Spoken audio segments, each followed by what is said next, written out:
Listo. Que toda economía era necesaria la inflación, pero una inflación controlada, ¿correcto? Pregunta, ¿quién era la institución encargada de esto? Los que estuvimos la clase pasada. ¿Qué institución se encargaba de ver que la tasa de inflación no se eleve y que mantenga un rango aceptable? ¿Se acuerdan?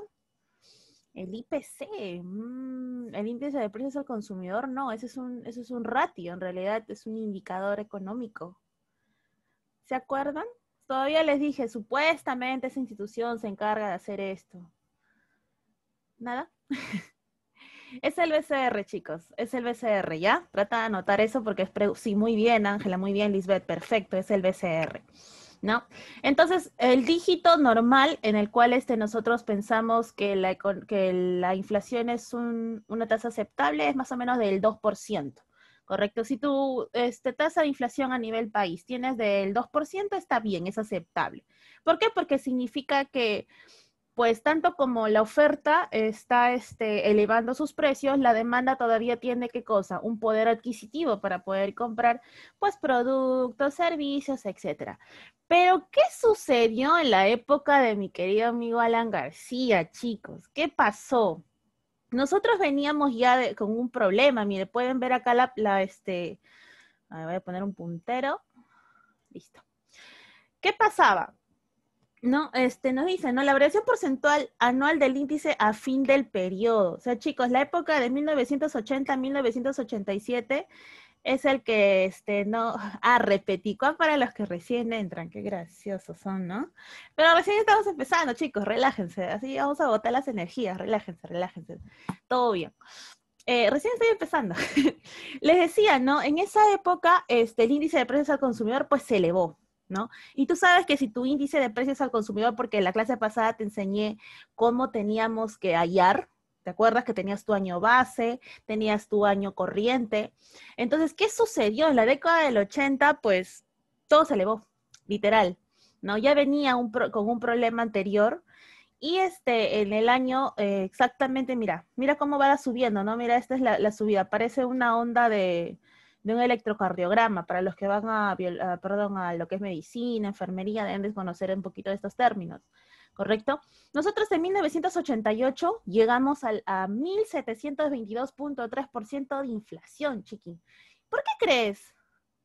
¿Por qué crees? ¿Qué pasaba en el contexto? Esto es hiperinflación, pero usted no me está hablando de la maquinita. ¿Qué pasó con Alan García?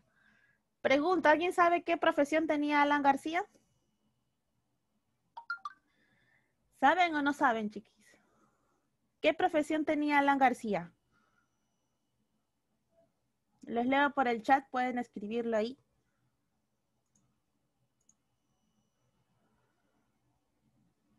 Abogado, muy bien, abogado. Era abogado, sí, era abogado, chicos, abogado. Un abogado un poco extraño, ¿no? O sea, Alan García, si bien es cierto, bueno, todas las personas tenemos una distinta perspectiva sobre lo que ha sido una persona en general, pero Alan García podrá haber sido todo lo que tú quieras, vendía flores. Sí, ¿sabes qué sucede? Que Alan García pues tenía una labia impresionante. Era, pero, o sea, creo que ninguna, así enamoraba, creo, no sé, chicos, chicas, sobre todo las chicas, ¿ya? Chicas, no caigan, porque existen todavía Alan Garcías por acá. O sea, te van a vender, pero el alma entera. Parecía yo. O sea, F por Alan García. Sí, chicas, tengan muchísimo cuidado. Alan García, pues críticas, ¿no? Era un pésimo presidente, no estaba preparado. Pero ¿por qué crees que la gente votaba? ¿Por qué crees que la gente votó por Alan García? Porque para esa época, en ese momento, es en el chat. Perfecto, me encanta, chicos, interactuemos. No menciones tappers. Chicos, los que regalan tupper es Keiko. Bueno, Alan García creo que también, pero bueno, todos regalan al final algo, chicos, ¿no? Siempre, ¿no? Te compran el bote de alguna otra manera. En esa época, pues Alan García tenía pues su pepa, ¿no? Tenía su jale. Y pues imagínate qué población fue la que votó en realidad por Alan García, fue la juvenil, chicos, y las mujeres más que todo, mira cómo cayeron, ¿no? Entonces, ¿qué, Miss? ¿Me puedes decir de que la culpa de que Alan García haya llegado al primer gobierno ha sido por las mujeres? No, pues tampoco así, no te pases, no, la Miss tampoco es feminazi, no, nada que ver, chicos, la igualdad ante todo. Pero eso fue lo que sucedió, ¿no? Alan García era guapetón, dice. Sí, o sea, dice que sí, la verdad para mí no es nada guapo, pero bueno, eso son cosas, ¿no? Entonces que cuando te enamoras, tú ves pues a este sujeto, ¿no? Lo ves distinto, el amor es ciego, pero no, en este caso ya hay chicas que ya tienen miopía, chicas, de verdad. Háganse ver, es en serio, chicas. Yo sé que el amor es interiorizado y esas cosas, pero piensa en tu futuro, piensa que tú tienes que mejorar la raza, chiqui. O sea, no puedes mezclar tus genes con cualquier otra persona, ¿ok? Y eso no me estoy refiriendo a la parte física necesariamente, sino también la parte espiritual de una persona, sus valores y todo eso. Bueno, Alan García era así, pues, ¿no? Era joven, y empezó pues a hacer su campaña y ya, casi llora. No, y los hombres también, chicos, o sea, las cosas van para ambos lados. Acá no es que la mujer pobrecita ha sido engañada, no. Para todos hay acá, para todos hay. ¿Qué sucedía? ¿Qué sucedió en ese entonces? Pues Alan García ganó la presidencia, pero te pregunto, es una persona joven. Él era, pues, él es orador, en realidad era orador, él te habla, tiene una labia impresionante, o sea, te puede vender hasta un vaso con agua a 100 soles y tú tranquilamente lo compras, ¿no? ¿Y qué sucedió? Él era inexperto, o sea, él no sabía nada, literal, no sabía nada de lo que era lo que es ¿cómo se llama? Política económica, él no sabía nada de esas cosas.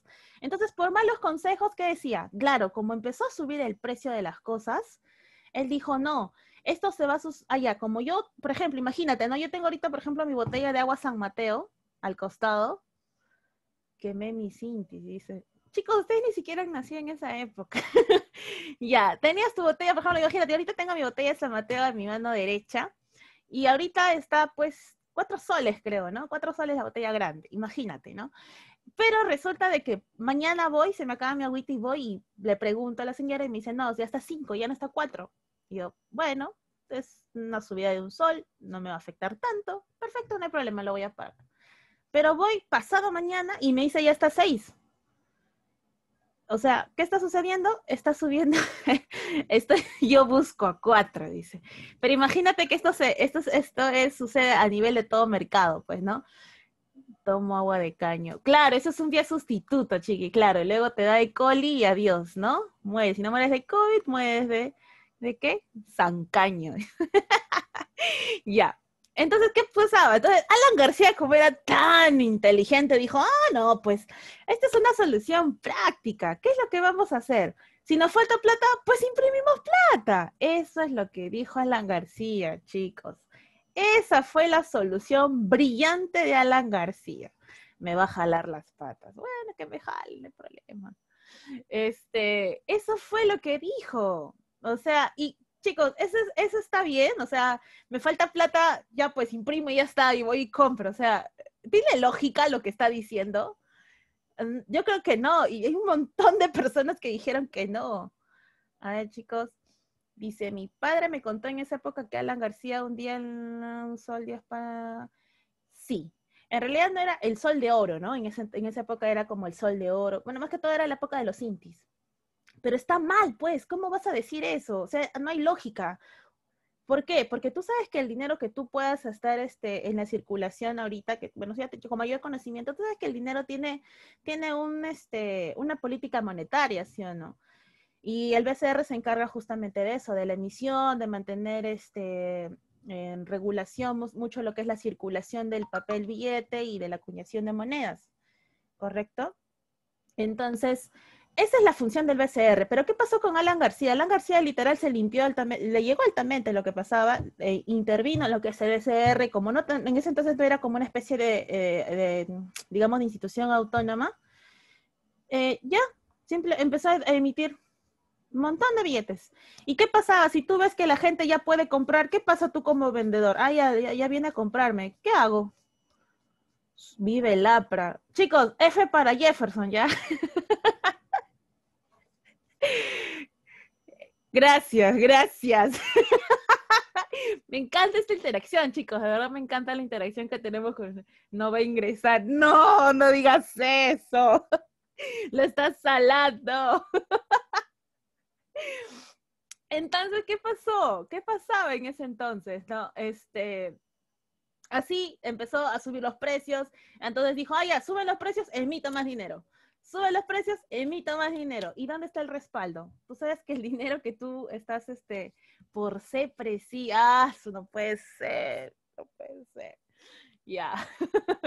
Empezamos pues a hacer la emisión, pues a lo loco, la famosa maquinita. Ahí es donde se da la maquinita, ¿no? El Alan García tenía su impresora, sacaba plata, plata, plata, plata, pero tú sabes que el dinero que se encuentra actualmente en circulación está, ¿qué cosa? Tiene un respaldo en las reservas internacionales. En ese entonces, nuestra reserva no había nada. Y eso fue lo que ocasionó que nosotros podamos llegar a lo que eran, ¿cómo se llama? La hiperinflación, chicos. Esa es la historia de la maquinita más que todo. Listo. ¿Quién investigó sobre el dólar MUC? ¿Quién me dice qué cosa era el dólar MUC?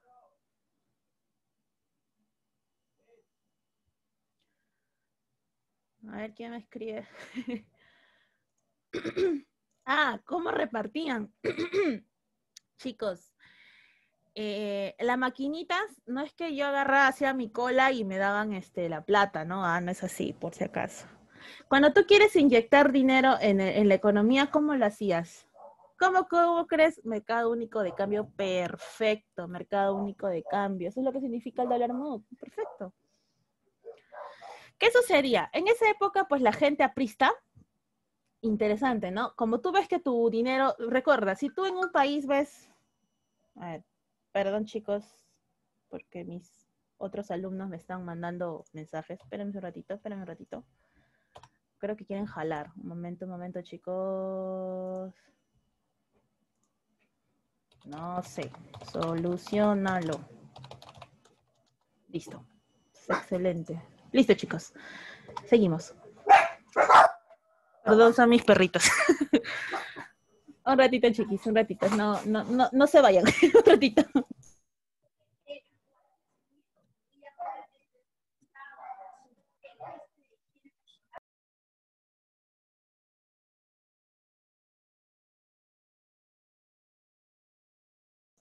Listo, chiquis, ya regresé, ya los di en adopción.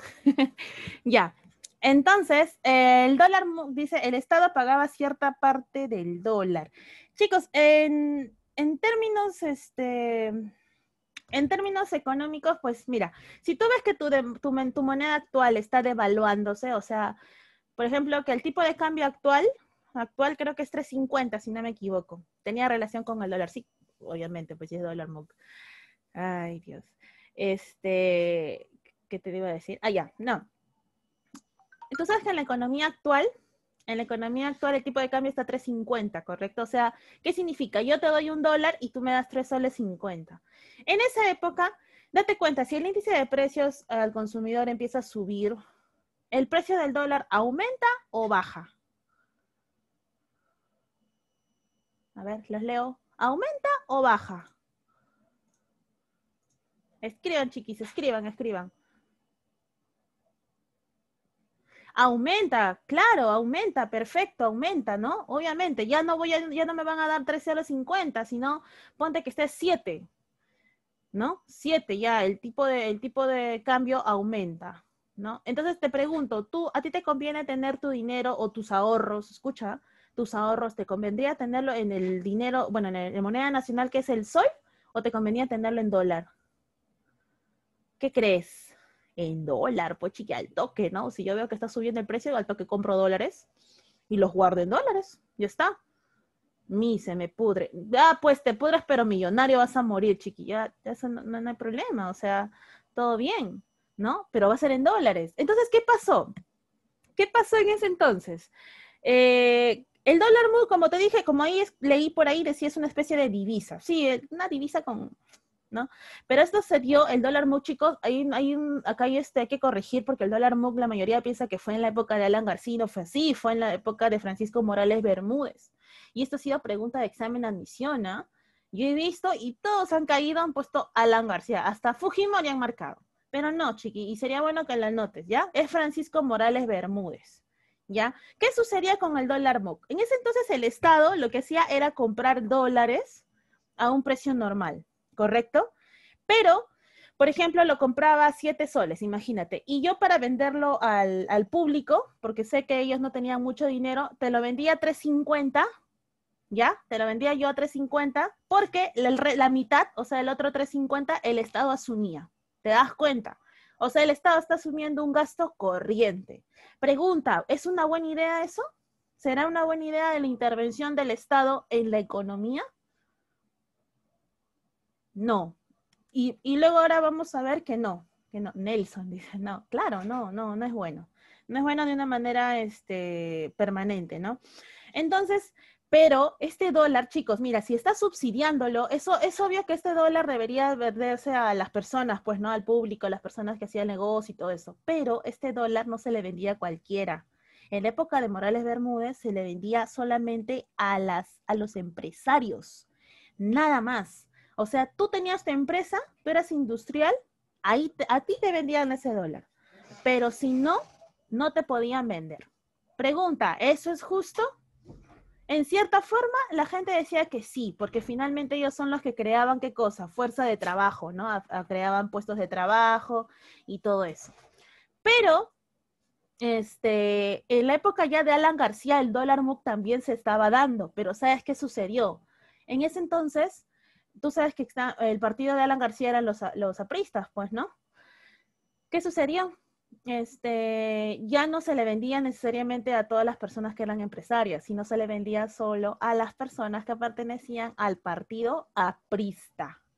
Pregunta, ¿eso es bueno? ¿Tú qué crees? No, pues no, para nada. O sea, eso fue lo que hizo el ídolo de Jefferson, ¿no? Que dice viva el APRA. Eso fue lo que hizo, chiquis. Y luego, pues ya más adelante ustedes se van a dar cuenta que para poder arreglar todo el dinero, bueno, todo el falco del dólar MUC y todo eso, en realidad, ya en la época de Alberto Fujimori, que fue en la época del 90, pues recuerda que el ministro de Economía de Alberto Fujimori era Juan Carlos Hurtado Miller, ¿no? Ahí es donde pone en marcha pues una serie de paquetes, bueno, de un paquete le llamaban, ¿no? El paquetazo, acuérdate, el paquetazo, eso es pregunta también en admisión, que eran una serie de medidas económicas en las cuales proponía en realidad eliminar lo que era el dólar MUC. O sea, ya no quería que exista el mercado único de cambio. Entonces, ¿y qué sucede? Y decía, pues, no, en el caso de nosotros eliminar lo que es el dólar MUC, ya simplemente el tipo de cambio se regularía de una manera natural, ¿no? Ya por régimen de oferta y demanda. Y listo, esa es la historia más que todo de la inflación, del dólar MUC y de la maquinita. Listo, chicos. Ahora sí, después de haber dado esta breve introducción, ya podemos entrar en clase en sí. A ver. Ahora sí, ¿dónde está el PowerPoint? Listo. A ver. Listo, chicos. Ahora sí.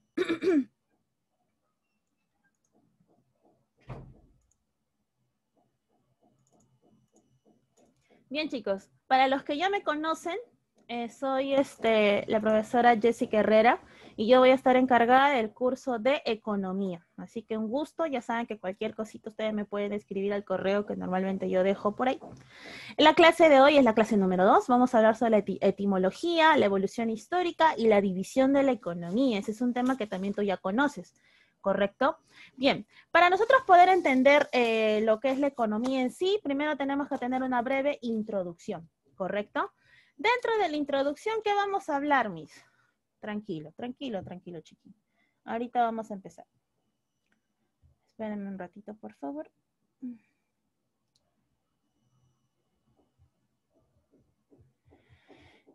Bien, pregunta, la economía, nosotros la clase pasada habíamos dicho que la economía como ciencia, como tal, ¿A partir de qué fecha nosotros la tomamos? Ah, verdad, y tenía que hacer una corrección de un alumno que me dijo que sí, efectivamente es a partir de 1776 la obra de la riqueza de las naciones. Pregunta, ¿qué hecho histórico divide o forma, hace que la economía ya sea tomada como ciencia? Te lo acabo de mencionar incluso. Escribe por el chat, yo te voy a leer. Nada. Nada, chiquis. A ver. ¿Qué hecho histórico? Bueno, como les decía, ¿no? Tenemos, más que todo, digamos, una economía antigua, ¿correcto? Una economía antigua, o sea, estamos hablando de la época antigua, la Edad Media, incluso en parte también del mercantilismo, ¿ya? Y luego llega el autor, sí, correcto, muchas gracias Carla, perfecto. En el año 1776, Adam Smith, que crea, ¿qué es lo que escribe? Escribe un montón de obras, ¿ah? No es la única, crea pues lo que es la riqueza de las naciones y a partir de ella ya se convierte en lo que es una economía moderna, ¿no? Los principios generales y digamos, la etimología general, ya nosotros ya las conocemos. Oikos, que significa casa o hacienda, y tenemos a nomos como la administración o gobierno. ¿Qué significaba en general oikos nomos? Administración de la casa. Perfecto. Ahora, chicos, la idea inicia, como te dije, en la Grecia antigua, ¿no? ¿Por qué en la Grecia antigua? Porque en la Grecia antigua, ¿por qué venía el término de administración de la casa?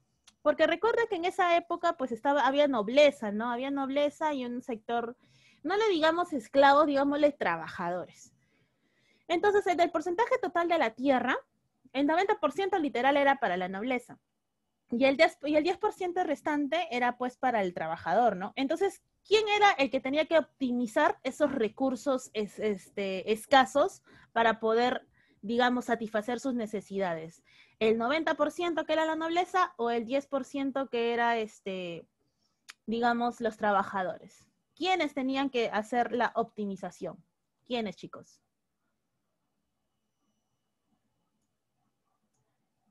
Los trabajadores, perfecto, claro, ellos eran los que tenían que hacer, ¿no? Y de esa idea es que parte este término, ¿no? Y este tipo de concepto que era la administración de la casa. Como tú ya sabes, el padre de la economía moderna es Adam Smith y el que fue el que publicó su obra La riqueza de las naciones. Perfecto. Luego, chicos, economía en sí. Economía, vamos a hablar sobre un concepto pequeño y es la ciencia social que se ocupa de estudiar la forma en la que la sociedad administra los recursos escasos frente a necesidades ilimitadas. Chicos, las palabras claves para esto es administra recursos escasos y necesidades ilimitadas. Esas son las 3 palabras claves para la economía. Tú te acuerdas de esas 3 palabras y tú ya sabes qué es economía generalmente.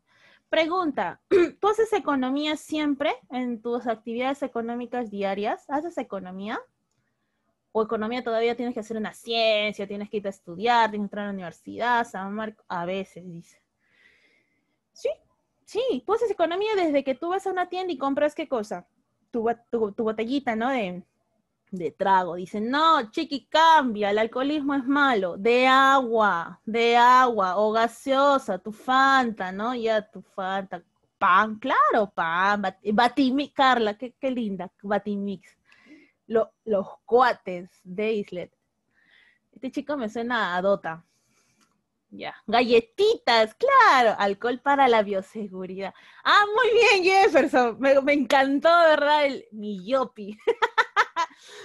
Alcohol para la bioseguridad. Claro, desde que tú compras, pues lo más mínimo en la bodeguita, hielo también. Hielo. ¿Quieres preparar trago, creo? Claro, desde que tú compras lo más mínimo en la tienda ya estás haciendo economía. Y también cuando tú le pides, por ejemplo, una propina a tu papito, a mamita, ¿también estás haciendo economía o no? ¿Por qué? Porque tú qué estás buscando, recursos o no, ¿ves? Desde que tú estás pidiendo propina ya estás buscando recursos para algo. De repente porque quieres salir con los amigos, quieres salir con el novio, con la novia y qué sé yo, ¿no? De repente quieres comprarte tu partida para jugar ahí en línea, no sé. Ya cada uno sabe qué es lo que hace con su dinero. No tengo, dice. Muy bien, no te estás perdiendo de nadie, créeme. Listo. Entonces, como nosotros ya tenemos este concepto, podemos hablar de otros 3 conceptos muy importantes. ¿Y cuáles son, mis? Ya. El primero es el objeto de estudio. Y nosotros ya habíamos hablado mucho del objeto de estudio, ¿no? Decíamos que abarca los problemas relacionados con la producción y distribución de bienes y servicios destinados a la satisfacción de las necesidades humanas, ¿no? Palabras claves en este concepto es producción y distribución ¿de qué? De bienes y servicios destinados a qué? A la satisfacción o a satisfacer lo que son las necesidades humanas. Listo. El segundo concepto que yo tengo que tener en cuenta es la finalidad, o sea, ¿por qué yo hago economía?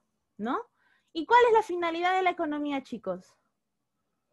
¿Cuál es la finalidad de la economía? Eso lo debes de saber, eso es de cajón.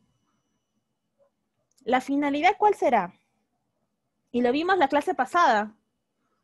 Recuerda, la finalidad es la satisfacción de las necesidades. Sí, es importante todo lo que dice, ¿no? Es la ordenación, clasificación de fenómenos. Sí, pero al final, ¿para qué tú quieres clasificar fenómenos económicos? ¿Y para qué tú quieres tener leyes, teorías? ¿Para qué? ¿Para obtener qué cosa? La satisfacción de las necesidades. Al final es eso. La finalidad única de la economía o principal es eso, la satisfacción de necesidades, lograr el bienestar, ¿correcto?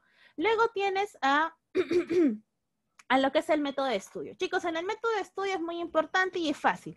Son 2 tipos de método de estudio. Tenemos el método inductivo y el método deductivo, ¿sí o no? En el método inductivo, ya sabes, va de lo particular a lo general. Y el deductivo, al revés, de lo general a lo particular. Sería bueno que anotes que dentro del método de estudio hay algo muy importante también, y es la observación. ¿Ya? Observación.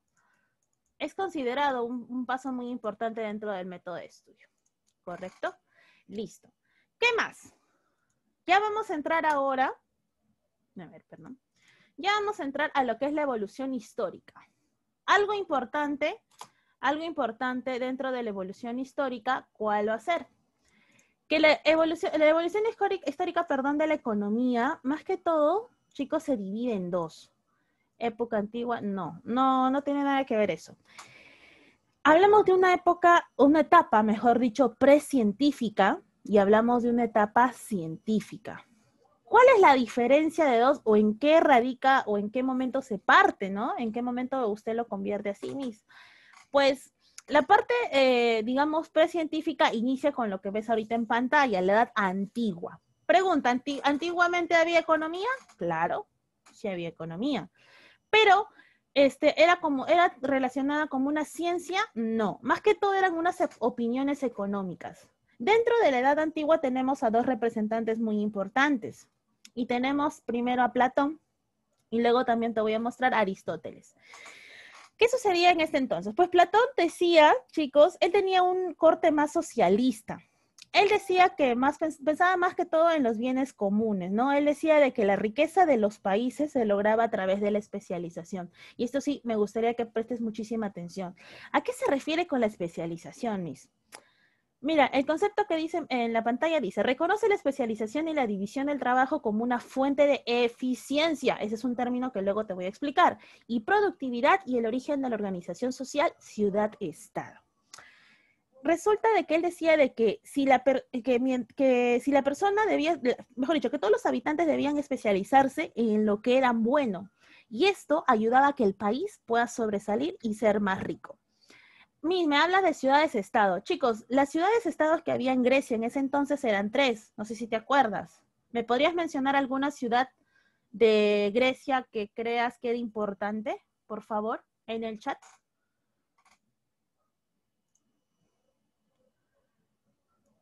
Atenas, perfecto. Atenas, sí. ¿Alguna más? Yo te puedo mencionar 3.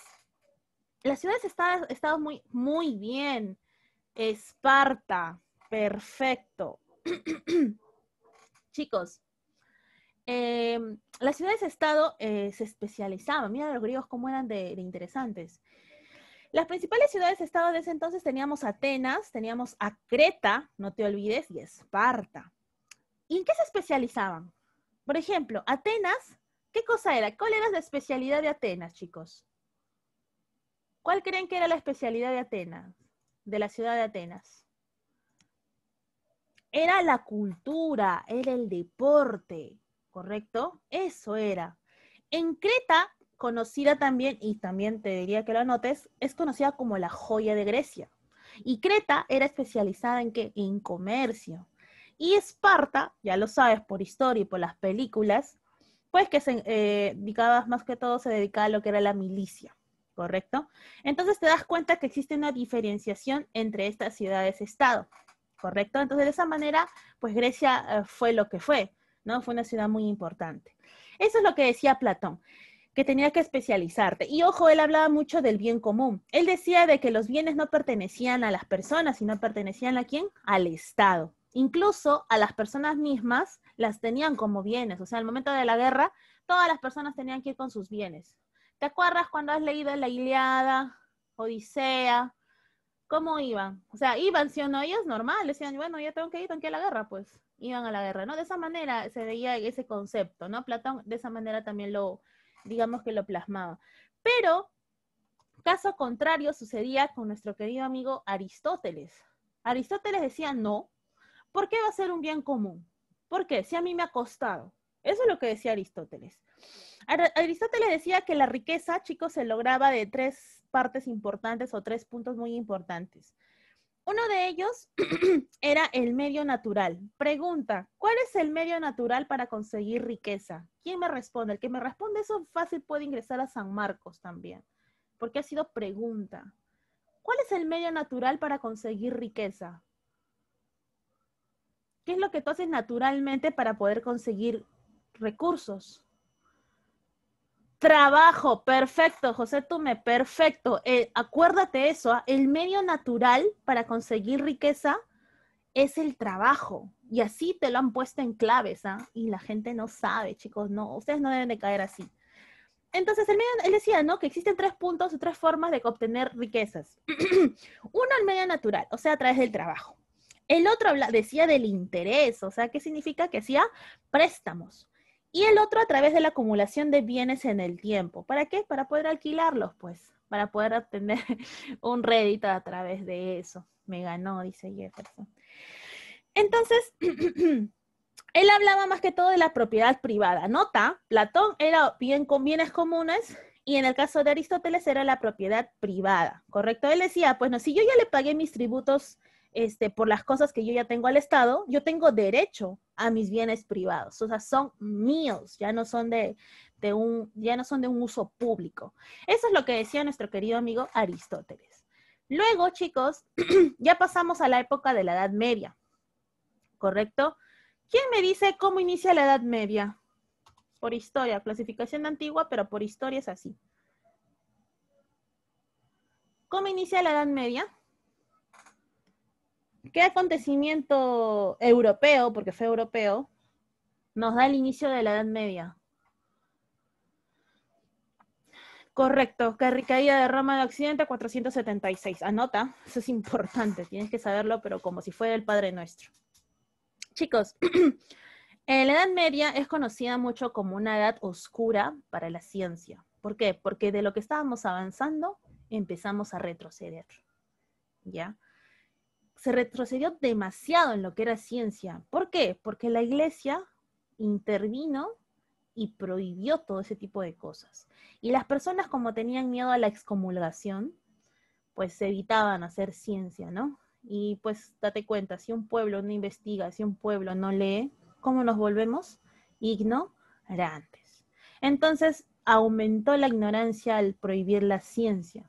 Y de esto, bien o mal, tuvo mucha culpa lo que es la Iglesia. Tenemos dos representantes. Aquí yo te he puesto a Santo Tomás de Aquino, pero también tenemos, ¿sabes a quién? A San Agustín de Hipona. Ya no lo puse, me olvidé. Dentro de, sería importante que lo anotes. San Agustín de Hipona era él seguía mucho digamos, el pensamiento de Platón. Tenía tenía bases sólidas en el pensamiento de Platón. Y él hablaba también de un bien común, Ya recuerda, ¿no? Platón, bien común, Aristóteles era propiedad privada. Pero, recuerda, si él es eclesiástico, él es una persona cristiana, él decía bien común ¿a quién? ¿Al Estado o a la iglesia? ¿A quién crees? Te leo, te leo, te leo, te leo. ¿A quién crees que decía bien común? A la iglesia, efectivamente. Él decía, ¿sabes qué decía? El ser humano se divide en dos, tiene cuerpo y alma, decía así. Y tu alma, tú no te preocupes por el alma, porque Dios lo va a resolver. Pero con tu cuerpo y tus bienes, no lo debes dejar al Estado, sino lo debes dejar a la iglesia. Eso es lo que decía nuestro querido amigo San Agustín de Hipona, ¿correcto? Eso es lo que decía. ¿Qué más? Ahora sí ya te podría mencionar lo que es Santo Tomás de Aquino. ¿Qué decía Santo Tomás de Aquino? Él sigue mucho las ideas de Aristóteles, o sea, él hablaba de una propiedad privada, ¿correcto? Pero él hablaba de algo muy importante,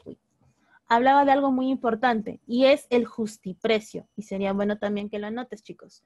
El justiprecio, ¿qué cosa es? Que él condenaba mucho lo que era la usura. Él decía de que, recuerdan, en esa época estamos hablando de los señores feudales y todo eso. Entonces, si yo quería tener, digamos, una tierra, yo iba al señor feudal y le decía, ¿sabes qué? Dame un pedazo de tierra para poder trabajarla. Digamos, en compensación, tú tenías que jurarle lealtad al señor feudal, ¿no? Tú trabajabas la tierra, el 90% era para el señor feudal, el 10% para ti, y encima de eso tenías que pagar impuestos, tributos, y adicional a todo eso, si había guerra, tenías que ir a pelear por él. Él condenaba eso. Santo Tomás de Aquino decía que no, que hay usura y que no podía existir eso porque literal era como un esclavismo. Sí, pues literal era un esclavismo, ¿no? O sea, imagínate, es como que ahorita tú vayas al BBVA, al BCP, y le digas, ¿sabes qué? Quiero 10,000 soles. Ya, pero ¿sabes qué? Tú vas a trabajar conmigo de por vida. Todo lo que tengas me lo vas a tener que dar. Y si en algún momento tengo que ir a la guerra, también tienes que ir. ¿Vas a aceptar eso? No, pues, no lo vas a aceptar, es obvio, ¿no? Y eso es lo que él condenaba, ¿no? Santo Tomás de Aquino decía, claro, tú vas a pagar unos intereses, pero en esta época ni siquiera te aceptaban los intereses, pues decían, el interés literal era tu cuerpo, tu vida, ¿ves? Y no valía la pena, pues. Listo, chicos. Eso es con el Santo Tomás de Aquino y en la época de la Edad Media. Viene ya la escuela mercantilista, y aquí sí, muchísima atención, por favor, con este tema. ¿A qué llamamos, perdón, a qué llamamos con la escuela mercantilista? ¿Qué sucede? El contexto para que tú puedas entenderlo, ¿no? Ya estamos hablando de lo que es el siglo XV, siglo XVIII. Recuerda, ¿no? En esa época, recuerda, siglo XV, siglo XVIII, Perú, ¿existía como Perú o qué cosa éramos? ¿Qué cosa éramos en ese entonces? ¿Existíamos como Perú, así tal cual, Perú? Éramos colonia, perfecto, éramos colonia. ¿De quién éramos colonia? De España, perfecto, de España éramos colonia, ¿no? En la época mercantilista, chicos, todas las grandes monarquías se dividieron literal, pues, las zonas de América, incluso de Antártida, Oceanía, ¿no?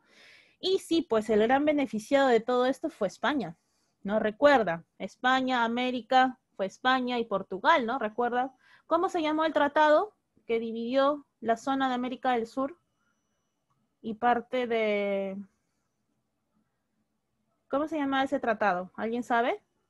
Que dijo, de este lado para acá es para España y de este lado para allá es para Portugal. ¿Cómo se llama ese tratado? ¿Nada? Anota ya. Tratado de Tordesillas, chicos. El Tratado de Tordesillas. Para mayor información, año 1494. Versalles, dice el otro. Chicos, importante. Eso fue más que todo para que España pueda obtener recursos. España obtuvo recursos más que todo de la colonia. No tenía recursos de su monarquía como sí, o sea, por sí solos, no. Era todo recursos de las colonias. Todo era de las colonias, absolutamente de las colonias. Obtenía oro, obtenía plata, o sea, todo lo que es metales preciosos, ¿correcto? Entonces, en la época del mercantilismo, el país más rico, ¿quién era? El que tenía, ¿qué cosa? Más colonias y que tenía más acumulación ¿de qué? De metales preciosos. Primera potencia en ese entonces, se podría decir España, ¿no? La segunda era Portugal, porque en la zona, pues, de Brasil, ¿qué había? Había más que todo rubí, perlas, ese tipo de cosas. ¿Cuál era la tercera? Inglaterra. Inglaterra, ¿con qué zona se quedó? Con la parte de América del Norte. Si bien es cierto, no tenía pues muchos recursos, más que todo fue extensión de tierras. Y luego pues Francia, ¿no? Pero Francia se quedó literal con islas. Pero ahorita vas a ver que Francia fue muy inteligente luego. Entonces, en la escuela mercantilista te dice abordan los problemas de los orígenes de la riqueza de los países y de los modos de incrementarla. ¿Y de qué manera los incrementaron? Teniendo colonias, ¿correcto?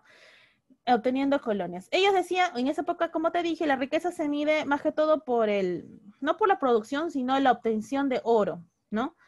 Entonces, chicos, dentro de esta escuela tenemos pues los representantes como Jean-Baptiste Colbert. Es importante mencionarlos a los tres, Antonio de Montchalin y Thomas Mann. ¿Por qué? Porque en este entonces ocurre algo muy importante. En el caso de España, te pregunto, anteriormente te dije que el Estado intervino o no intervino. Cuando te hablé de Platón, te hablé de Aristóteles, te hablé de San Agustín Hipona, Tomás de Aquino. Ellos decían que el Estado tenía que intervenir. ¿Intervinieron en algún momento? No, no intervinieron. Perfecto, no intervinieron para nada. ¿Ya? Eso que quiero que quede muy claro. No intervinieron para nada. ¿Quién intervino en España? ¿Intervino en la parte de la zona de la escuela mercantilista? Sí, pero de una manera bien mínima, así que tampoco se considera como tal. Pero ¿de qué manera intervino? ¿Sabes qué pasaba? España literal controlaba lo que era el mercado interno, pues.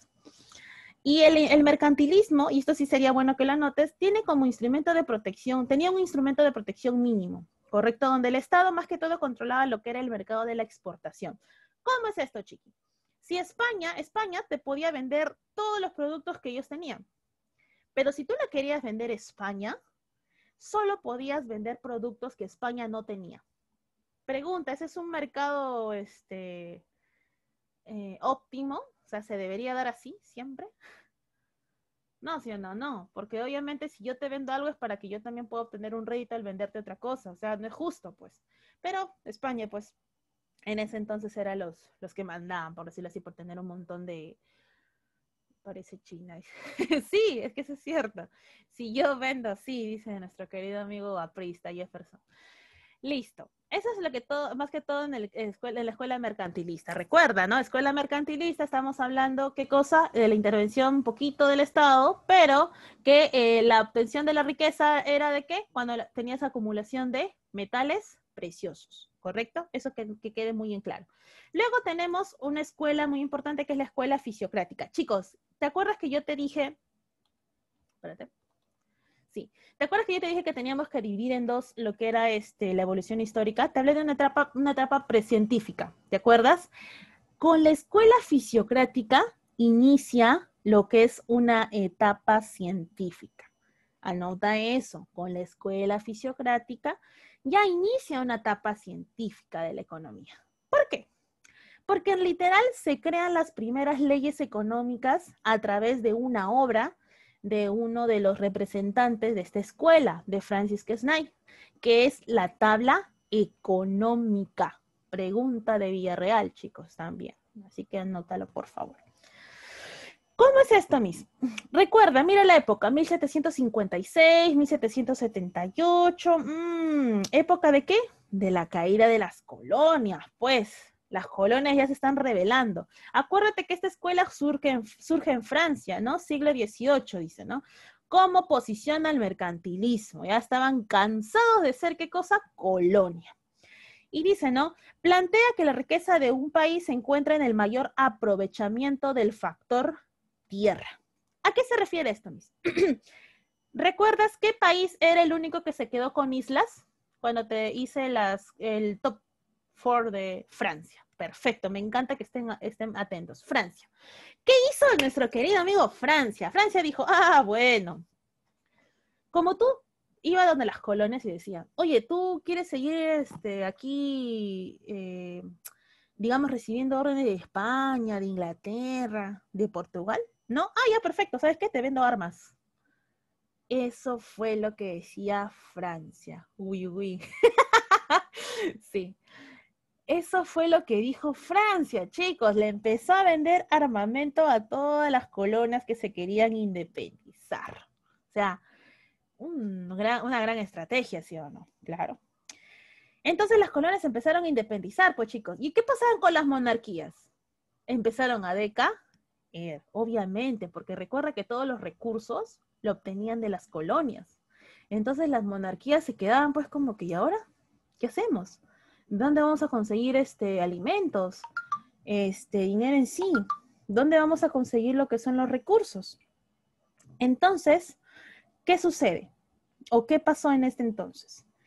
Francia le dice pues a estas monarquías que perdieron ya las colonias si querían recursos. Le decía, oye, ¿quieres comida? ¿Quieres productos, servicios? Ya, pues yo te vendo. ¿Cómo fue así? Francia en las tierras, las pocas tierras que tenía en ese entonces, las empezó a sobreproducir. Por ejemplo, si yo producía, por ejemplo, normalmente 500 kilos de papa, Francia venía, me daba más semillas, más tierras, y decía, produce más, necesito que me des producción de 2 toneladas. Y el latifundio, bueno, la persona que hacía la tierra, decía, el agricultor decía, ¿pero para qué? O sea, vamos a tener una excelente producción, ¿qué vamos a hacer con esa tonelada y media que me va a sobrar? Fácil. ¿Qué pasaba con esa tonelada y media? Francia la vendía. Eso fue lo que sucedió, ¿correcto? Entonces el pueblo de Francia pues empezó a sembrar y obtener un montón de excedente y ese excedente es lo que se le vendía más que todas las monarquías, chicos. Esa fue en la época fisiocrática, ¿correcto? Entonces, remember, por decirlo así. Hasta la escuela mercantilista, recuerda que es la etapa precientífica, ¿correcto? Hablábamos de Platón y recuerda, Platón, ¿qué decía? ¿Bien común o propiedad privada? ¿Qué decía mi querido amigo Platón? Chicos, ¿están ahí? Bien común, perfecto, ¿no? Y en el caso de Aristóteles, ¿qué hablaba? ¿Qué decía Aristóteles? Propiedad privada, perfecto, propiedad privada. Luego teníamos en la Edad Media, ¿no? Que también teníamos 2 seguidores, uno de Platón y uno de Aristóteles, ¿no? Y decían que el dinero más que todo, la riqueza de qué se hacía, también hablaban de una orientación de bien común, también hablaban de lo que era una propiedad privada, pero todo orientada a qué cosa? Al cristianismo, el zorro, dice. Listo. Luego te dije que te había hablado de la escuela mercantilista. Quiero avanzar. Bueno, Kesnay, ya te lo voy a mencionar para que lo conozcas a Kesnay. Un momento, chicos, perdónenme un ratito. Aló.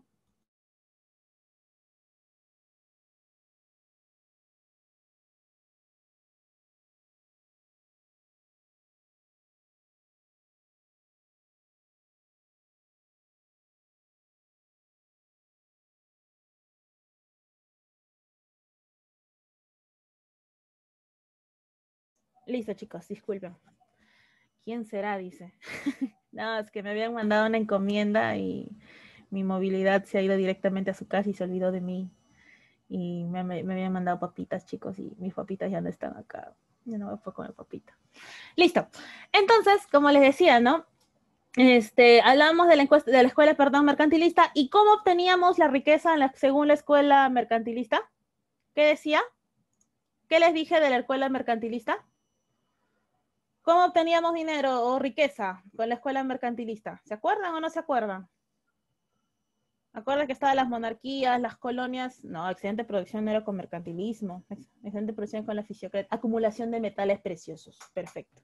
Entonces, como te dije, a partir de la escuela fisiocrática ya hablábamos de una etapa científica, ¿no? Y ahí se decía qué cosa, que la obtención de la riqueza era con el aprovechamiento del factor tierra, excedentes de producción, perfecto. Entonces ya, bueno, ahí está Kesnay, y hablamos ya más que todo de la escuela clásica. Acuérdate, ¿no? ¿Quién está en la escuela clásica? El papi Adam Smith, ¿correcto? ¿Qué decía la escuela clásica? ¿Qué cosa hablaba la escuela clásica? Pues la escuela clásica, y algo así, solo para, como mencionarte, hablaba mucho de que la riqueza se medía por quién tenía más industria. Recuerda que, mira, estamos en la época ya siglo XVIII. ¿Qué se está dando? La revolución industrial. Entonces la riqueza era más que todo eso, ¿no? Decía que, que tú eras rico o tu país era rico mientras más industrias tenía. Eso es lo que hablaba la escuela clásica. Y también hablaba algo muy importante, hablaba del valor de uso y el valor de cambio. Chicos, como decía acá, ¿no? Tenemos de representante a nuestro querido amigo Adam Smith. Recuerda, ¿no? Adam Smith. Bueno, listo. Considerado el padre de la economía moderna, no te olvides. El nombre largo, el nombre, porque nosotros decimos riqueza de las naciones, pero eso no es el nombre, pues. El nombre es Investigación sobre la naturaleza y causas de la riqueza de las naciones. Ese es el nombre y apellido de la obra de acá de nuestro querido amigo Adam Smith. ¿Qué es lo que decía Adam Smith en general? Él hablaba mucho, mira, la teoría del valor. ¿Y qué más hablaba nuestro querido amigo Adam Smith? Decía mucho de que el mercado debería autorregularse. O sea, él decía que no debía existir intervención del Estado, ¿correcto? Y acá hay un término muy importante. ¿Has escuchado de esto? ¿Qué significa? ¿Quién me dice? ¿Qué significa? Puedes escribirlo en el chat. ¿Qué significaba la mano invisible? ¿Por qué él hablaba de la mano invisible? ¿Eh? Pregunta de examen también. ¿Qué significaba esto? Intervención del Estado, interés de la persona en el mercado. No, justamente iba en contra de eso. Correcto. Muy bien. Cuando hablamos de la mano invisible, significa que ningún elemento de la economía debe dominar el mercado, ¿correcto? Ningún elemento de la economía. Llamemos elemento de la economía los clientes, los productores, los ofertantes, los demandantes, el Estado, etc. Eso es lo que decía la mano invisible. Para nada el Estado, chicos, para nada. Smith peor, pues clásicos. ¿Qué va a querer que el Estado ingrese ahí? ¿Ya? Eso es lo que decía nuestro querido amigo Adam Smith. Luego teníamos a David Ricardo. David Ricardo, ¿qué hablaba? Chicos, hablaba mucho de un término que se llama así, ventajas comparativas. ¿Ya? Anota eso. Siempre habla mucho de las ventajas comparativas. Ese era su plus de David Ricardo. Como dice, utilizó el método deductivo. Recuerda que tenemos dos tipos de métodos, ¿no? El inductivo y el deductivo. Pero ya podemos hablar de métodos aquí porque recuerda que aquí ya la economía ya es tratada como una ciencia y ya estamos en una etapa científica, ¿no? Él hablaba de las ventajas comparativas, como te digo, hablando en tres pilares importantes. Hablaba de una teoría de la renta, o sea, digamos que los agentes de producción, empresas o personal que creaba algo para poder vender, tenía que pagar su impuesto. Decía que era muy importante. Hablaba mucho del principio de la población de Malthus, o sea, de acuerdo a tu target, ¿no? A qué personas tú piensas vender, y tenías que tener mucho en cuenta también los salarios de esta persona, ¿correcto? Tiene que, una metáfora económica, perfecto, era una metáfora económica la mano invisible. No interviene, claro, no interviene para nada. Hasta acá nadie quiere que intervenga lo que es el Estado, chicos, ¿ya? Para nada que ver. El Estado, no, chao. Listo. Hablamos de la escuela marxista, ¿ya? Escuela marxista. ¿Quién crees que es la cabeza de la escuela marxista? A ver. ¿Quién crees? Marx. Claro, pues, Carlos Marx. Listo. ¿Qué hablaba de la escuela marxista? Bueno, la escuela marxista, el nombre completo es Escuela Crítica de la Economía Política Clásica, ¿ya? Escuela más conocida como Escuela Marxista Socialista. Esto surge como una crítica a la economía política inglesa. Recuerda que la economía política inglesa era pues la escuela clásica, o sea, la anterior que hemos hablado. Recuerda que la escuela clásica decía que la riqueza se medía, ¿por qué? Por quién tenía más industria, ¿no? Porque hablábamos de la industrialización. Pero para el marxismo decía que digamos, lo más importante era, ¿qué cosa? La fuerza de trabajo. Con eso medían la riqueza de un país, de acuerdo a la fuerza de trabajo. ¿Y cómo es eso mismo? O sea, no entiendo. ¿Sabes qué decía Carlos Marx? Él hablaba mucho, decía, si tú quieres dejar de ser pobre, tienes que hacerte de los medios de producción. ¿Cómo es eso? Recuerda, la fórmula de la producción, tú ya la debes de saber. Fórmula de producción es naturaleza, más trabajo, más capital, más tecnología y la gestión empresarial, o sea, las empresas. Si tú dominabas todos esos medios, podías ser rico. Porque decía, si tú solamente vas a trabajar, o sea, solamente vas con tu fuerza de trabajo, vas a obtener el rédito o el dinero por esa fuerza de trabajo, pero nunca vas a dejar de ser pobre, es lo que decía Carlos Marx. Y decía, ¿no? Si vas a recibir en un inicio tu fuerza, algo es algo. Dice. Si vas a obtener, claro, te enseñaba a emprender, esa es la palabra mágica, Carla, perfecto. ¿Por qué? Porque decía, como tú vas a trabajar, trata de guardar un poco de dinero, ten un poco de excedente. Y con eso, y con ese excedente, puedes hacerte y poco a poco comprar tus medios de producción y puedes dejar de ser pobre. ¿Ves? Chicos, ¿el pensamiento está mal o bien? ¿Qué te parece a ti el pensamiento marxista? Hasta cierto punto está bien, ¿no? O sea, tú sabes que nada radical es bueno, pero tiene una lógica, o sea, date cuenta, o sea, toda la vida yo no voy a ir a trabajar a una empresa, ¿no? Por ejemplo, en el caso mío, yo soy contadora. Toda la vida yo no iba a ir a trabajar a una empresa. Gracias a Dios nunca caí en un estudio contable, porque ahí te explotan, pero mal. Para los que vayan a contabilidad ya saben. Yo trabajé en empresas y dije, toda mi vida no voy a trabajar en empresas, yo solamente voy a trabajar a lo mucho 5 años. Ya está. De ahí ya me independiz. Y bueno, lo cumplí, perfecto. O sea, ya no estoy. Y obviamente uno tiene una capacidad de ahorro. Recuerden, ¿no, chicos? Cuando ustedes trabajen, traten de ahorrar. Ahorras, te compras tus cosas. De repente, si quieres ser ingeniero, pues puedes ahorrar dinero y juntarte con unos compañeros para armar lo que es una sociedad y esas cosas. Siempre el emprendimiento es muy importante. Claro que Karl Marx no hablaba mucho pues del emprendimiento como así. Ahora, algo importante y sí que me gustaría que lo notes. Él tenía un método distinto, chicos. Y el método que él usaba era el método dialéctico. ¿Ya?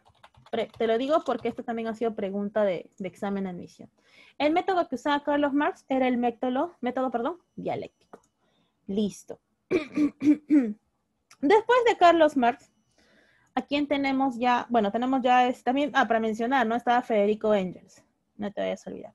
Luego entramos a lo que es la escuela neoclásica. ¿Correcto? Hablamos de la escuela neoclásica. La escuela neoclásica, siempre te has dado cuenta que las escuelas surgen para poder empezar a criticar a la antigua escuela, o sea, algo así, ¿no? Nace para poder, digamos, ir en contra de lo que mencionaba, pues, las ideas socialistas con Carlos Marx. A ver, listo. ¿Qué tenía o qué nos decía la escuela neoclásica? Perdón, neoclásica. Esta hablaba de que decía, la riqueza no se mide por la fuerza de trabajo, decía, sino se mide a través del valor subjetivo. O sea, ¿y cuáles son los valores subjetivos, chicos? Recuerda que el valor subjetivo lo pone el cliente, ojo. ¿Cuáles eran los valores subjetivos? Te lo anoto aquí. Necesidad, porque si alguien no tiene necesidad, no te compra. Tiene que tener escasez. ¿Y qué más? Tener una utilidad. Es obvio, pues. Si tú no tienes necesidad de comprar algo, no lo vas a comprar. Si no tienes, o ya se te acabó, por ejemplo, tu shampoo, ¿no? Imagínate que tú tienes tu shampoo. Vamos a analizar el shampoo. ¿Tengo la necesidad de bañarme o no? Tengo que bañarme, ¿no? Y tengo que echarme mi shampoo. No voy a usar jabón. Ya, tengo mi necesidad, mira, se cumple. Luego, la escasez, sí, pues se me acabó el shampoo, por eso que tengo que comprar. La utilidad, ¿para qué me sirve? Para lavarme mi cabello y estar limpiecito. ¿Ves? Date cuenta, eso es lo que decía la escuela neoclásica. Recuerda, la riqueza se trata del valor subjetivo. Chicos, dentro de la escuela neoclásica habían 3 escuelas importantes y esto sí, importante que lo sepas. Hablamos de la escuela lausana, la escuela de Cambridge, perdón, y la escuela de Viena. ¿Ya?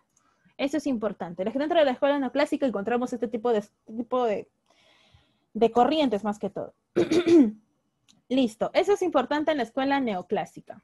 Así que, a ver, lo borro para seguir continuando. Ah, chicos, importante. ¿Qué significa ceteris paribus?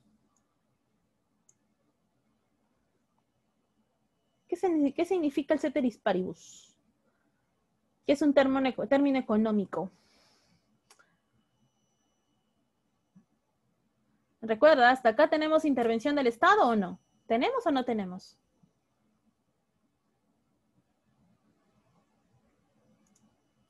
Todo se mantiene constante. Perfecto. Eso es lo que significa el término de ceteris paribus. Todo se mantiene constante. Listo. ¿Ya? Hasta ahora, chicos, no se tiene intervención del Estado. ¿Ya? Eso es importante que lo tengas. Ahora sí, viene lo chido, como dicen ustedes. Hablamos de la escuela keynesiana. ¿Y en qué momento se da la escuela keynesiana? Pues en la escuela keynesiana, chicos, se da en la época del Jueves Negro, conocido como la crisis del 29. ¿Quién sabe qué sucedió? La Gran Depresión. ¿Qué sucedió específicamente en Estados Unidos? ¿Qué sucedió en esa época? ¿Quién me dice? ¿Qué sucedió? ¿Por qué se le conoce como Jueves Negro? Crisis económica, correcto, perfecto. La caída de Wall Street, ¿ya? Importante que lo sepas. Una vez que sucede esto, nace pues la idea, la escuela keynesiana con John Maynard Keynes, ¿correcto? ¿Qué decía él? Él decía de que él plantea, o la escuela keynesiana en realidad planteaba la intervención directa del Estado, chicos. Ahora sí, anota bien. Aquí con la escuela keynesiana es que dicen que no. El Estado debe de intervenir. ¿Y por qué? Porque ellos decían, ¿no? En el caso de Maynard Keynes, en realidad, él decía que esto del crack, un crack del 29, perfecto, que la caída de Wall Street no debería volver a suceder. ¿Por qué? Porque la gente en ese entonces empezó a perder sus empleos, hubo suicidios masivos, muchas personas no aguantaron el hecho de perder casa, de perder trabajo, entonces entraron en lo que era una crisis. Maynard Keynes nos dice de que el Estado debe intervenir directamente en la economía para poder salvaguardar la tranquilidad del pueblo. Entonces recuerda, ¿qué escuela, si yo te pregunto, qué escuela es la que indica que el Estado debe de intervenir en la economía? ¿Tú qué me vas a responder?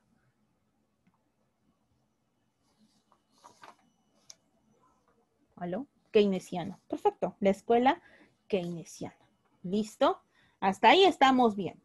Luego sale una escuela y dice, no, el Estado no debe de intervenir para nada, estás loco. ¿Cómo va a intervenir? ¿Por qué? Porque dice así de frente, el Estado nunca debe de controlar la economía, porque es un pésimo, pero pésimo administrador. Eso es lo que dice. Claro, ejemplo como el mercado único de cambios. Es una idea, es un ejemplo válido. La escuela monetarista dice eso, no, no debe de haber intervención del Estado, estás loco, para nada. ¿Y quién sabe quién es el principal exponente de la escuela monetarista? Es uno totalmente conocido, chicos, porque murió en el 2006. Bueno, algunos ni siquiera nacían, ¿no? Pero Warren, no era Warren. ¿Cómo se llamaba, chiquis? ¿Cómo se llamaba el monetarista? Friedman, perfecto, Friedman. ¿Qué decía Friedman? Friedman decía, para poder controlar y para que no vuelva a suceder lo que pasó con la Gran Depresión, tenemos que poner mucha atención en qué cosa, en la inflación, chicos. Ellos decían que teníamos que ver mucho la inflación. O sea, ¿quién? El dinero, ¿correcto? Teníamos que ver mucho el valor de dinero. Ellos decían que si el Estado intervenía, iban a hacer un mal uso de las técnicas y digamos, de los factores económicos. Por eso es que decía que toda la oferta monetaria, la demanda del dinero, la capacidad de fijar la oferta de dinero, era lo que se tenía que buscar, pero el mismo mercado lo tenía que buscar. Y también teníamos que, para poder salir de este tipo de crisis, teníamos que buscar mucho lo que era la inversión privada, ¿correcto? Eso es lo que decía más que todo Milton Friedman. Listo. Ahora sí. División de la economía. ¿En cuánto se divide la economía, chicos? Esto ya es clásico para ustedes. Son dos. División de la economía. Tenemos a dos. antigua y moderna. No, pues, esa fue la división abierta y cerrada. No. Positiva, como tu amiga, la economía positiva, eso, la economía positiva, muy bien. Y dentro de la economía positiva, pero primero, ¿qué cosa era la economía positiva, chicos? Primero, para nosotros poder hablar de lo que es división de la economía, es muy importante entender que la economía en sí se desarrolla en base a los conocimientos que nosotros obtenemos, viendo el comportamiento de las empresas y las familias. Pero recuerda que hablando de términos económicos, yo no digo familia ni digo empresa. ¿Cómo le llamo yo a la familia? Unidades de consumo. Y a las empresas, yo las llamo unidades de producción. Entonces, la economía de eso, ¿no? En base al comportamiento de estas dos tipos, de estas unidades económicas, es que yo puedo dividir mi economía. Y tengo, como te dije, mi economía positiva. La economía positiva más que todo trata de entender y conocer la realidad de las cosas, de los fenómenos que puedan aparecer, pero los describe, los observa de una manera como es. O sea, si ve la pobreza, por ejemplo, te va a decir, bueno, hay pobreza de, no sé, pues en un país hay mucha pobreza y qué sé yo, pero solamente te das cuenta que lo menciona, en ningún momento está emitiendo un juicio de valor, ¿correcto? Entonces, dentro de la economía positiva tenemos a la economía descriptiva, ¿no? Como te dije, que se obtiene por medio de qué? De la observación. ¿Y qué cosa describe? Pues lo que sucede realmente, solamente lo que sucede, pero no dicen, no te emite un juicio de valor, no te dice, deberíamos hacer esto, no. Simplemente menciona y describe el fenómeno económico que se pueda estar dando en ese momento tal como está. Luego tenemos también la teoría económica, que se basa mucho en lo que es la economía descriptiva. ¿Cómo es eso, Miss? Porque a través de lo observado en la economía descriptiva, la teoría económica pues puede proponer qué cosa, leyes, teorías, principios que puedan explicar los fenómenos económicos, ¿correcto? Eso es lo que quiere decir, ¿correcto? Entonces recuerda, economía positiva, tenemos una economía descriptiva y una teoría económica. Miss, pero la teoría económica se divide también en dos. Claro que sí, chiqui, no me he olvidado. Tenemos a la microeconomía y tenemos a la macroeconomía. Micro y macro, diferencias. Micro chiquito, macro grande, Miss. Ya. Pero para que tú sepas explicarte bien, en el caso de las empresas, dice, no tanto así, ¿ah? Mira, la microeconomía, sí, métete en la cabeza y esto lo vas a entender siempre. En la microeconomía, tú vas a ver la interacción de algo muy importante.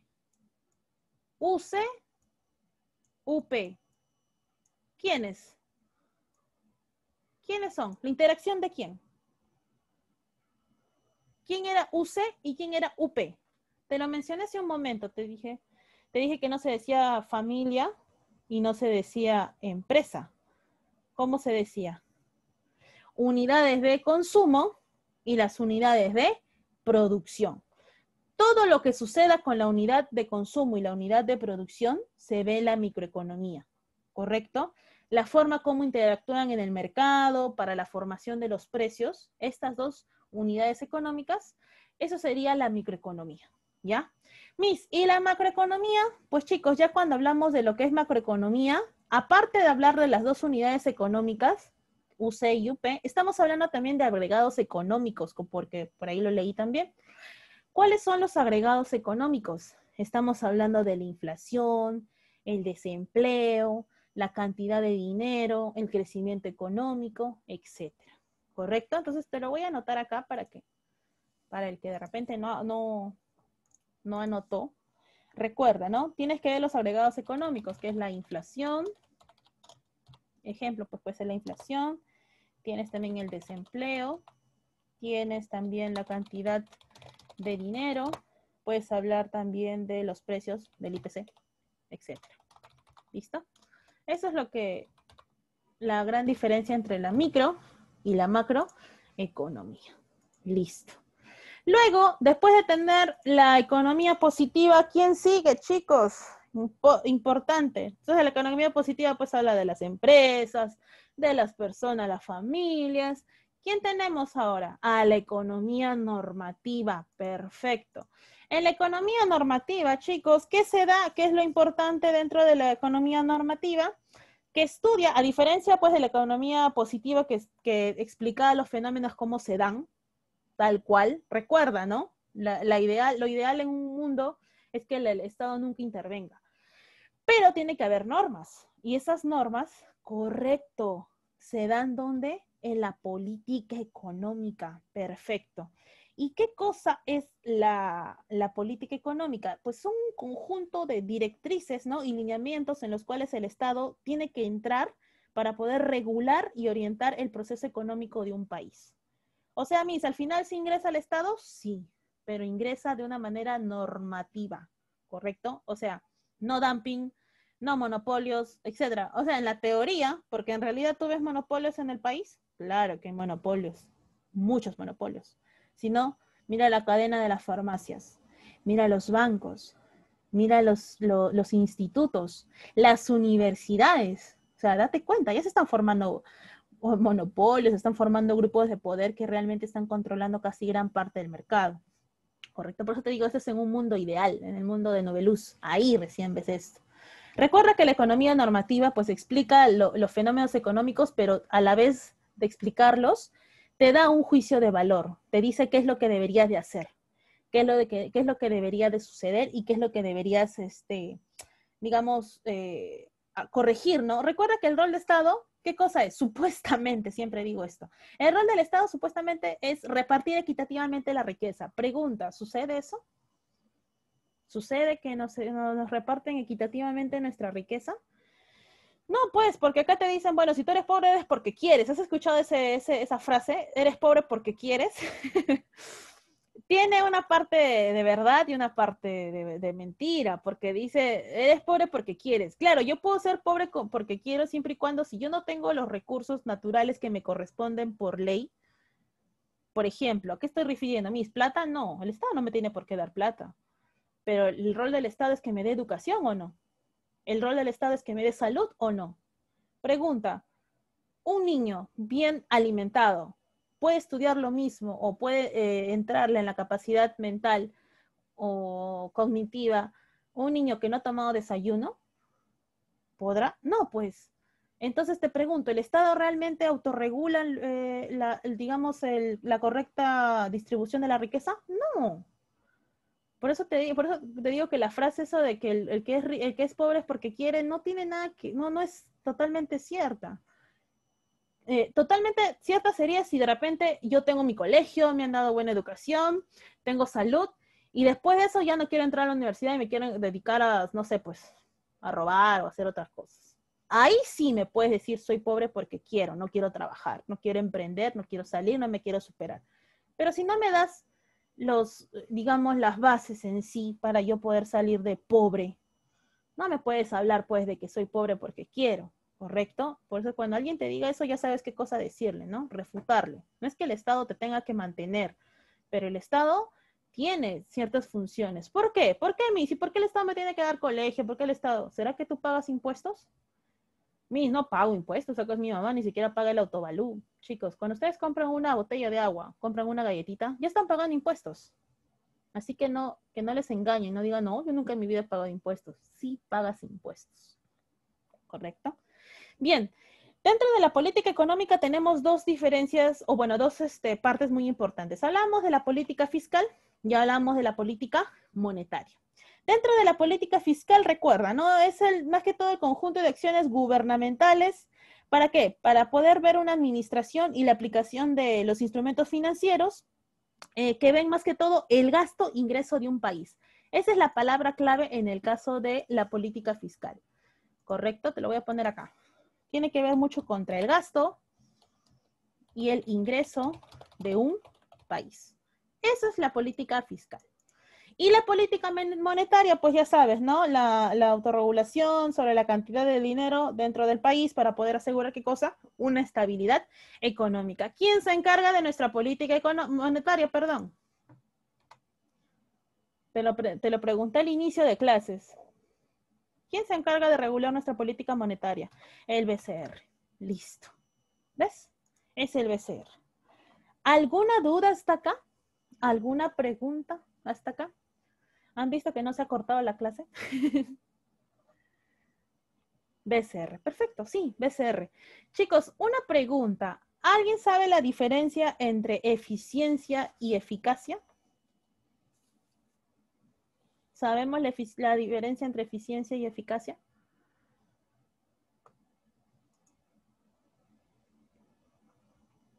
¿No? Lo pongo aquí, ¿ya? Para el que no lo sepa, chicos. Aquí.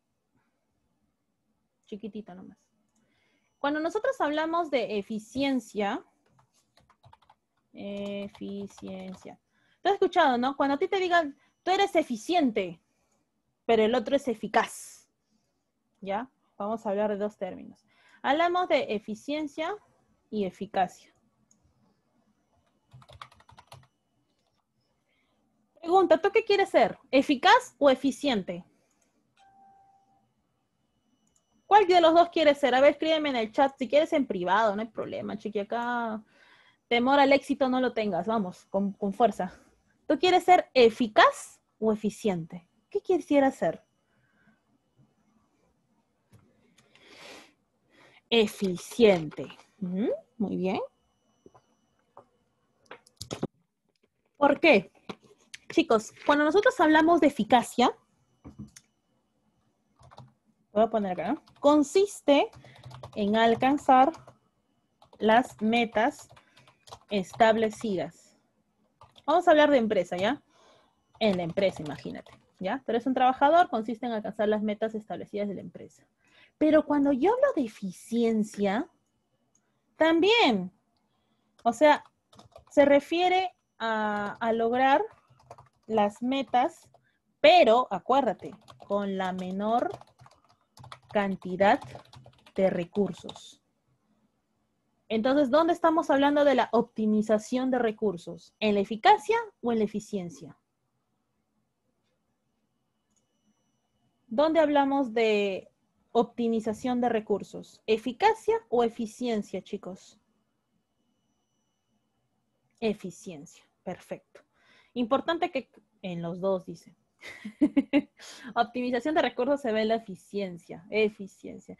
En la eficacia es como que yo te diga, por ejemplo, en la 2, muy bien, ahora sí, pues. Es como que yo te diga, ¿no? Yo hago, o bueno, un grupo de ingenieros hacen una casa en una semana, pucha, ya, eficaces. Pero si el otro grupo lo hace en 3 días, eficiencia, ¿ves? Ahí está la diferencia. Listo, chicos. Ahora se viene lo chido, lo que a muchos les gusta. Práctica. A ver, vamos a ver el chat. Vamos a ver si has entendido. Vamos a ver si no he hablado por las puras. Vamos a ver si no me estoy quedando ronca. Eso, listo. Por un caramelito. Número 1. El autor que sienta las bases de la actual economía capitalista es la B, dicen, la B, la B, la B. Perfecto, quedó claro. Estamos bien, estamos bien. La economía es arte, ciencia, proyecto, desarrollo, complemento. Eso. 3, y lo mencioné, pobre que no sepan. El método dialéctico fue aplicado a los procesos socioeconómicos por los... Lo dije, todavía les dije, anoten porque este tipo de escuela habla. Anuel dice, Dios mío. Ay, chiquito, ¿qué hago contigo, criatura? Muy bien, los marxistas. Perfecto. Avión, claro. 4. Señala la alternativa que no corresponde a la macroeconomía. ¿Cuál será?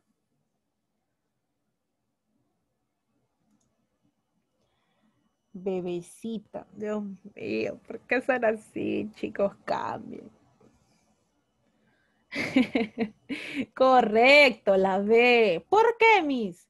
Porque las cuentas nacionales, claro, pues recuerda que estábamos hablando de agregados económicos, perdón. Sí, esto de los agregados económicos, claro, inflación, todo eso. Magnitudes globales, claro. Economía de los países, por supuesto, porque economía del país tiene que ver mucho, pues, la política monetaria y esas cosas. pero de forma unitaria no. Incluso la pregunta, si yo te pongo microeconomía, estudia las empresas de forma unitaria, ¿será verdadero o falso? ¿Tú qué dices? Si yo te digo microeconomía, estudia las empresas de forma unitaria, ¿verdadero o falso? Falso, chiqui. ¿Por qué falso? Porque bien claro te dije que la microeconomía estudia la interacción de las unidades de consumo con las unidades de producción, que son las familias y las empresas. Listo, perfecto. Seguimos. Indica lo falso en relación a la economía. Número 5. ¿Cuál será la respuesta? Falso, recuerda, indica lo falso. Las mujeres. ¿Cuál será? A ver, lee con tranquilidad.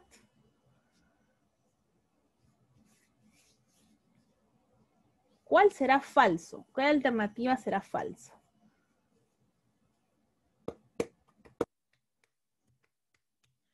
D de dedito, D de diosito.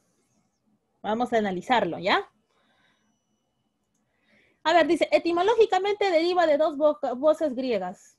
¿Verdadero o falso? Verdadero. ¿Cuáles son las dos voces griegas? Oikos y nomos, ¿correcto? Se dice que es una ciencia social porque tiene relación con el hombre y la comunidad. Perfecto, pues, porque si no, ¿dónde tú realizas tus actividades económicas? ¿En la puna, solito, con el lichu? No, pues, chiqui, lo haces en una comunidad.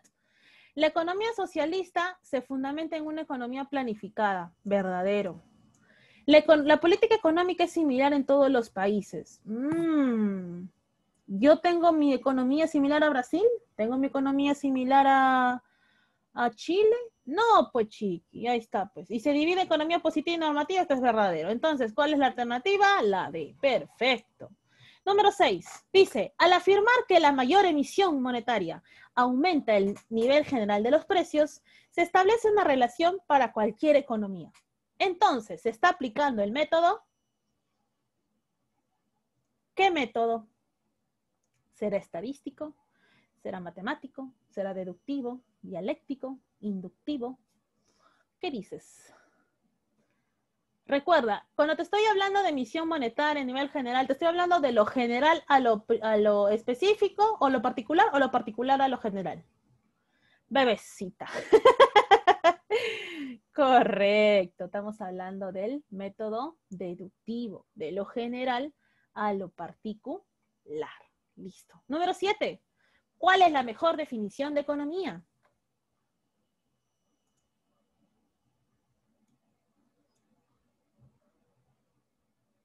¿Cuál será? No se confunda, ¿no? Recuerda. Vamos a leerlo. Letra A dice, es una ciencia exacta que busca dar fórmulas para el cálculo financiero. Falso. Es una disciplina social que estudia las actividades económicas que realiza el hombre. Puede ser. C. Es una ciencia social que estudia la manera como la sociedad administra los recursos escasos. Chiquis, acá ya mencionó la palabra clave, pues. Recuerda, son 3 palabras clave: administración, recursos escasos y necesidades ilimitadas. De una ciencia natural que estudia recursos escasos, sí, pero no es una ciencia natural, es una ciencia social.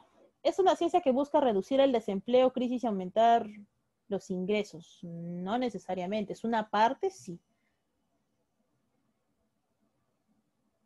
Ya. Entonces, ¿cuál sería? ¿La B o la C? ¿Tú qué dices? ¿Será la B o la C? La C. Perfecto, es la C. Listo, chicos, listo. A ver. Y por último, 8. Ya, este es un regalo, como para que no te sientas mal. ¿Cuál será la alternativa? Es considerado el padre de la economía y en 1776 abre su cumbre llamada... ¿Cuál? La B de dedo, dicen. Correcto. Adam Smith con la riqueza de las naciones. Diosito. Número 9. ¿Cuál es cuál es el principal problema de la economía? Ya, pues, ¿a dónde te vas?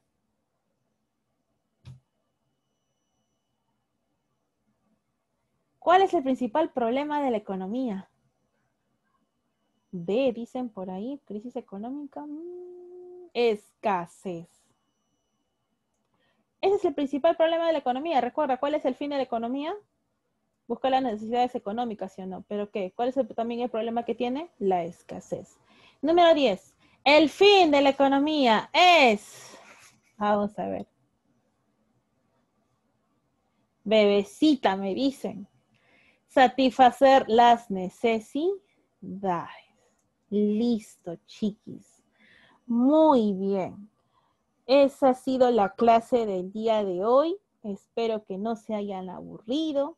Cualquier cosita yo voy a dejar la clase en el grupo, en el grupo de Classroom, ¿ya? Voy a dejar las cosas en el Classroom. A ver, acá hay ¿cómo se llama? Un debate. Chicos, ¿qué hablábamos del deductivo y del inductivo? El inductivo hablaba de lo específico a lo general, ¿correcto? ¿Estamos bien hasta ahí? Y el deductivo decía que hablaba de lo general a lo específico. ¿Estamos bien hasta ahí? Vamos a retroceder a la pregunta, ¿ya? Porque la idea es que ustedes no se queden con dudas. ¿Dónde está? Ya. Esta era, ¿no? La número 6. Ya. Nosotros habíamos dicho que era deductivo. Y ahí me dicen que es inductivo. ¿Cuál creen que es? ¿Deductivo o inductivo? Piensa. Si yo te quiero hablar de un caso particular, te tendría que decir, por ejemplo, tal persona hizo una compra de algo y subió o sea, y bueno, no encontró al mismo precio, por ejemplo, y ahora tiene que pagar un poco más. Entonces, mediante digamos, mediante esa situación, yo podría decir que el índice del precio del consumidor sea elevado con respecto al año corriente. Eso sería un método inductivo, porque va de un caso particular y por ende tú te vas a lo general. ¿Correcto? Eso sería el inductivo. Pero lee lo que dice ahí. A mayor emisión monetaria, aumenta el nivel de precios. ¿Tú qué crees? ¿Inductivo o deductivo?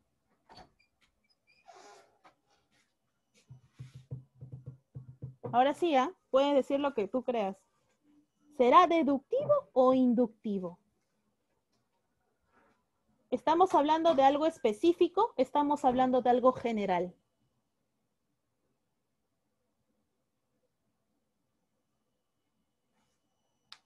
Chicos, se quedaron mudos. ¿Qué dicen?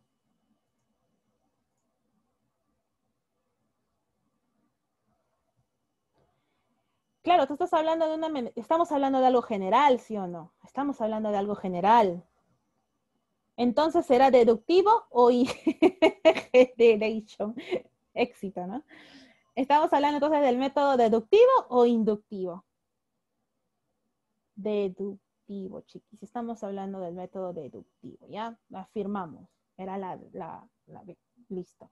No se preocupen, porque si ustedes tienen dudas, chicos, pregunten. Yo estoy acá para satisfacer sus necesidades con respecto a información económica. La idea es que nosotros no nos quedemos, ¿no? Muchas gracias a ti, Carla, por preguntar, porque así como tú puedas tener la duda y lo has dicho, yo sé que hay chicos que también tenían la misma duda y no lo decían. Pero recuerden, no hay que tenerle miedo, no hay que tenerle temor al éxito, chiquis. A todos, a todos. ¿Ya? Listo. Listo. Ahora sí, chiquis. Ahora sí me puedo despedir de ustedes. Gracias por haber estado presente en el trauma del día de hoy. Espero de verdad tenerlos nuevamente el día lunes que viene para seguir con las clases. Espero de verdad que les haya gustado. Esto se hace con el mayor cariño posible. Y a ver si nos damos más tiempo pues para ver un videíto, porque sí, también estoy proyectando a ver algunos videos y hacer también una especie de casuísticas para que ustedes puedan intervenir, ¿correcto? Cualquier cosita, cualquier duda, igual voy a tratar, bueno, les voy a dejar mi número en el, voy a dejar el número acá, 926-853-395. Listo. Cualquier cosa, WhatsApp, para ver si creamos un grupo. Sería genial, de hecho, para, bueno, no necesariamente de repente decirles que, no, pues, ayudas económicas, ¿no? Pero si de repente quieren algún material adicional, porque yo también tengo material de la pre, o también de otras universidades, pues también se les puede proporcionar. ¿Ya? Así que eso sí, tengo bastante paciencia porque normalmente no ando con el celular en la mano, porque como tengo clase con otros chicos, entonces, pero si necesitan ayuda de, por ejemplo, en cursos de biología, química, aquí estoy. Y sobre todo si quieren anatomía, soy muy buena en anatomía, pregúntenme, soy muy buena en anatomía también. Listo, chiquis, de verdad, muchas gracias por haber estado en clase. No me pongan como chico. Ya está, ya. Te voy a poner ahí el símbolo de, ¿cómo se llama este tipo? De Haya de la Torre te voy a poner, ¿ya? Jefferson, si te agrego. Listo, chicos. Muchas gracias por su atención. Muchas gracias por haber asistido. De verdad estoy muy agradecida por las personas que se han quedado. Y nos vemos el día lunes a las 6 de la tarde. Siempre entro 5 minutos antes para poder resolver alguna duda que podamos tener, ¿correcto? Ahora, me gustaría, por favor, si pudieran, Jefferson de la Torre, si pudieran, por favor, leer sobre la tasa de riesgo país, por favor, ¿ya? No se olviden, tasa de riesgo país. Lean, chiquis, tasa de riesgo país. Eso vamos a discutirlo en la siguiente clase. Eso es lo que me gusta porque la idea... ¿cuál es mi correo? Les voy a dejar mi correo. Está bien que me pidan el correo para poder mandarle por ahí también los archivos, porque en WhatsApp pesa, pero la tasa actual. Dice, no, pues, yo no te estoy pidiendo... Ese es mi correo. Bueno, se lo mandé a Brigitte nada más. Espérenme. No, me refiero a general, pues. Ese es mi correo. No, ¿qué cosa es? Yo necesito que me digas qué cosa es, ¿ya? Lo vas a investigar, no te preocupes, y si puedes darme la cifra actual, pues perfecto, no hay ningún problema. Anatomía me sé todo. Si quieres que te explique anatomía, también lo puedo hacer, chicos. Yo cuando explico anatomía, explico de una manera histológica. Te pido, ¿fisiología o qué? Si es fisiología también. Chicos, algo importante, de repente cuando ustedes tengan su profesor ya de anatomía, si es que algunos van a medicina o enfermería, el tema de la anatomía es chévere entenderlo cuando te explican la funcionalidad del órgano. Es como que a mí, y me ha pasado, porque a mí me han dicho, por ejemplo, yo he enseñado pues biología, estoy enseñando actualmente y anatomía también, en un colegio y también en una academia. Me dicen sistema circulatorio y ya está, o sea, a veces los chicos piensan que el sistema circulatorio está por un lado, el sistema respiratorio está por otro lado y en ningún momento se integran, cosa que no tiene nada que ver. O sea, siempre están integrados, tus sistemas no están por separado. Por algo la unión de sistemas te da un individuo. Recuerda, principio químico, ¿no? La organización de la materia. Entonces, cuando ustedes lean sobre, por ejemplo, sistema circulatorio, traten de entender por qué y por qué sucede, con qué fin ocurren las cosas. Luego ya si quieren, pues por ahí me dicen si quieren algún otro material, otro resumen que yo tengo, les paso. Gracias por pagarse el Zoom. Chicos, es que de verdad a mí me molesta bastante eso de 40 minutos. O sea, no puedo desplayarme de una manera. Yo no puedo hacer mi clase en 40 minutos. O sea, no puedo. De verdad, disculpen de repente si me estoy pasando y les estoy haciendo perder clase. F, dice. Ya, entonces, gracias, pues no dije nada. Ya, chicos, nos vemos en la siguiente clase. Cualquier cosita, como les dije, me mandan un WhatsApp o me mandan un correíto para poder mandar la información. Tengo, como les digo, boletines de todo la Pre San Marcos desde el 2010, me parece, de todas las semanas, todas bien ordenadas. Entonces, ahí les puedo mandar. Ya, chicos, muchas gracias por su atención. De verdad, muchas gracias. Y nos vemos en una siguiente oportunidad. Que tengan una linda clase. Ojo, les voy a dejar el material en el Classroom y también el link del video que voy a subir a YouTube. ¿Listo? Cuídense, chicos. Hasta luego. Chau, chau.